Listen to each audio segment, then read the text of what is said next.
Je donne la parole à Isabelle Lopez qui nous vient du Québec et qui parle pour My Smart Journey. Merci beaucoup. Je suis ravie d'être ici. Puis après tous ces intervenants, vous allez devoir vous concentrer un peu plus parce que j'ai un accent. Désolée.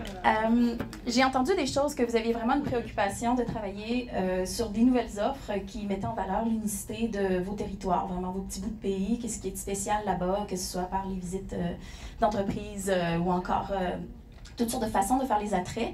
Mais par contre aussi, il y a la préoccupation de si on fait des nouvelles choses, ça fait combien de travail, comment on va s'organiser, hein? C'est toujours cette pression-là. La bonne nouvelle, j'ai une solution pour ça. Donc, voilà. Donc, je vais vous montrer quelques exemples de clients, vous raconter un peu ce qu'ils font. Voilà. Donc ici, on est sur la réinvention d'un bureau d'information touristique. Tourisme Montréal, on parle quand même de 19 millions de visiteurs par an pré-COVID. Le bureau du Vieux-Montréal est un bureau avec une forte affluence. Et il y avait toujours des très longues files, alors ils se sont dit, bon ben, et puis des plaintes aussi parce qu'il n'était pas toujours ouvert. Donc, ils ont travaillé sur mettre des affiches à l'extérieur qui donnaient des informations avec des catégories, des choses à faire, mais qui étaient extrêmement précises à ce lieu-là. C'est différent que le site web, par exemple, où est-ce qu'on va savoir pourquoi on veut venir à Montréal. Alors que sur ces points-là, on raconte qu'est-ce qu'il y a à faire à 10 minutes d'ici.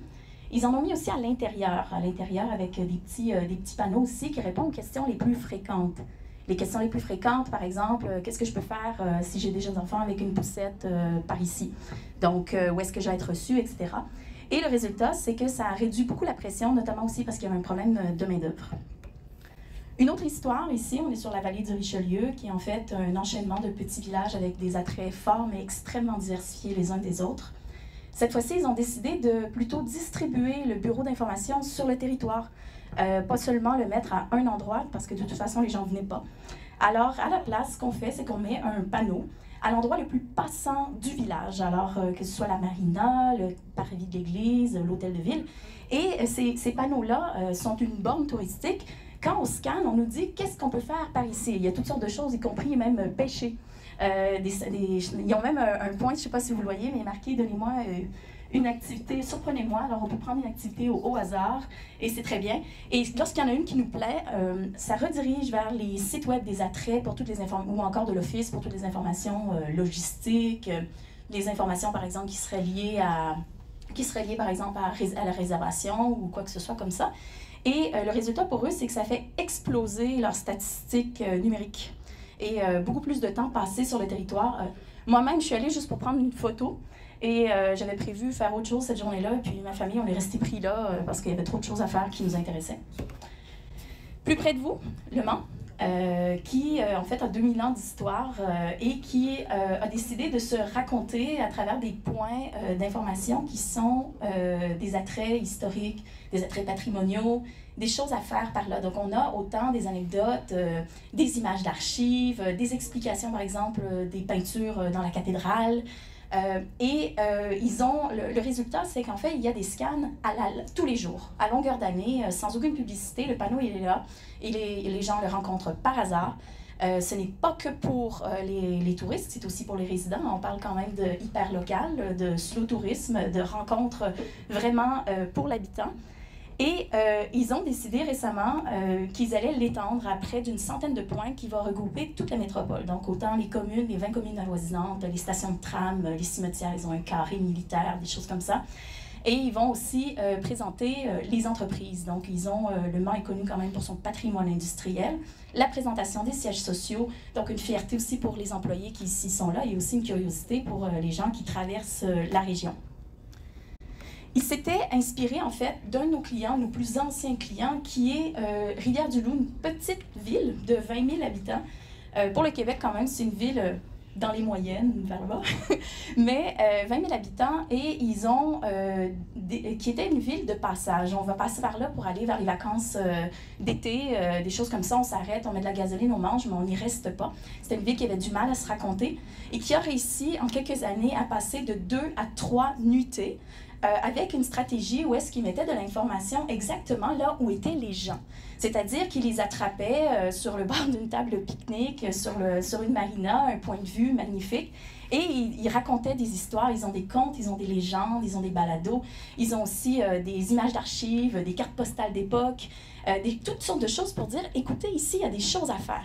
Et ensuite, les gens retournent et vont à l'accueil du bureau touristique qui, eux aussi, ont un point d'information 24 heures, ou encore pour les plus timides, on peut rester à l'extérieur. Madame rentre, monsieur scanne à l'extérieur, ça arrive souvent.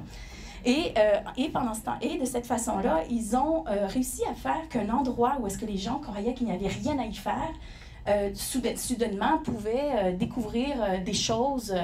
Et souvent, ils entendent, quand ils font les sondages, des intentions de retour. Et ils ont réussi à monter quand même aussi le Net Promoter Score de 2 points. Donc, nous avons des clients sur vraiment toute la chaîne touristique, là, en passant par les petits musées, les hôteliers, les grands transporteurs. On a Air Canada qui est un de nos clients, même Radio-Canada qui est l'équivalent de TF1 pour vous. Alors, on installe dans toutes sortes de contextes, hein, même en hiver, ça c'est dans un aquarium, tout ça. Nous avons quelque chose qui demande peu d'installation, qui n'est pas très coûteux, qui est léger, qui demande peu d'entretien.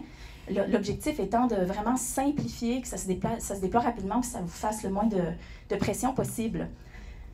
Donc ça, c'est l'outil qui nous sert à pouvoir distribuer ces contenus-là.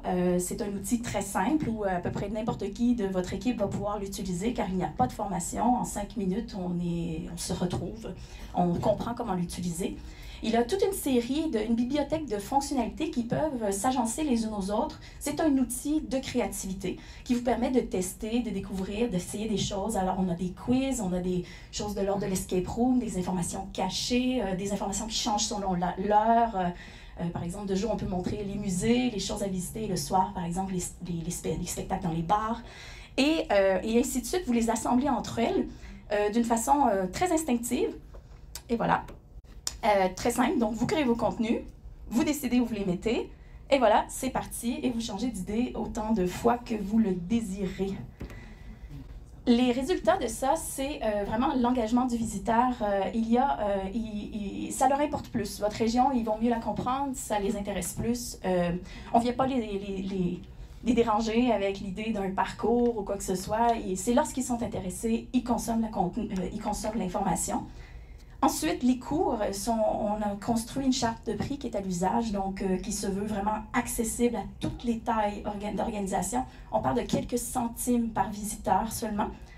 Au niveau du temps, vous allez sauver de nombreuses heures de rencontres et de réunions et d'organisation, de gestion, de préparation, de paramétrage, l'immédiateté de ce système-là, vous mettez en ligne et c'est prêt dans la minute. Et bien sûr, le data, toutes les statistiques, qui a consulté quoi, combien de temps, quel genre de contenu plaise le plus, quels sont les points les plus névralgiques, les achalandages, les cycles, tout ça, donc qui vous permettent de vous améliorer, de mieux comprendre finalement votre visiteur, car vous avez beaucoup d'informations qui traînent chez vous, hein, beaucoup de contenu, et vous connaissez très bien vos visiteurs, donc l'idée c'est de plus jamais mettre personne entre vous et eux. Donc voilà, j'aurais pu dire beaucoup plus de choses, j'adorerais vous raconter toutes sortes d'histoires. Fait que merci beaucoup pour votre attention.